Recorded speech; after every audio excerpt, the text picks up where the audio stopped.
এটি একটি চুরির ঘটনা। তো এখানে একটি চোর, সে আবার ইলেকট্রিক্যাল ইঞ্জিনিয়ারিং পড়েছে, একজন নেতার বাড়িতে ঢোকে চুরি করতে। তো তার বাড়িতে ছিল 5টি মূল্যবান মূর্তি, তার মধ্যে 4টি ছিল পিতলের আর একটি ছিল সোনার। তবে বাইরে থেকে দেখে চেনার কোনো উপায় নেই। তাছাড়াও ঘর ছিল অন্ধকার, তো উজ্জ্বলতা ছিল অনেক কম। কিন্তু সবচেয়ে আশ্চর্যের ব্যাপার, সে খুব সূক্ষ্ম বুদ্ধি খাটিয়ে সোনার মূর্তিটি চুরি করে। আচ্ছা, তো বাইরে থেকে দেখে চেনার কোনো উপায় নেই, আবার সে এও জানতো না যে কোনটি সোনার মূর্তি। তাহলে পরে সে এমন কি করলো যে সে চিনতে পারলো যে কোনটি সোনার? ইয়েস, তো দেখো, সে ছিল ইলেকট্রিক্যাল ইঞ্জিনিয়ার। তার মানে কারেন্ট মাপার জন্য অ্যামমিটার, কানেক্টিং ওয়্যার এবং ব্যাটারি সবই তার সঙ্গে ছিল। কেন? সে তো মূর্তির গায়ে আওয়াজ করেও বুঝতে পারত না। দেখো, আমরা আওয়াজ করে হয়তো ধাতু এবং অধাতুকে ভালো মতো চিনতে পারি, কিন্তু আমরা আওয়াজ করে সোনা ও পিতলকে হয়তো অত ভালোভাবে চিনতে পারবো না, কারণ একটা ছিল মেটাল আর একটা ছিল মেটালের অ্যালয়। হ্যাঁ, তা ঠিক। তাছাড়া চুরি করতে কেউ তো আর আওয়াজ করবে না, না?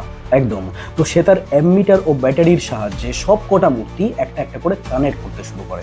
আর মূর্তির থ্রু দিয়ে যখন সার্কিট কমপ্লিট হয়, তখন অ্যামমিটারের মধ্যে ফ্লো করতে শুরু করে কারেন্ট। হ্যাঁ, আর এইভাবে অ্যামমিটার দেখে সে বুঝতে পারলো যে কোন ক্ষেত্রে কারেন্ট বেশি, আর সেটাই হলো সোনার মূর্তি। কারণ সোনার কন্ডাক্টিভিটি পিতলের চাইতে অনেক বেশি। বা ভাই, তোর মাথা তাহলে খুলেছে আস্তে আস্তে। হ্যাঁ, কিন্তু একজন ইলেকট্রিক্যাল ইঞ্জিনিয়ার হয়ে শেষ পর্যন্ত চোর। আসলে সে মূর্তিটি চুরি করে এবং সেটি বিক্রি করে দেয়, আর তার সমস্ত টাকা দিয়ে দেয় সেই বন্ধুটিকে যে সবে মাত্র যোগ্য হয়েও চাকরিটা হারিয়েছে।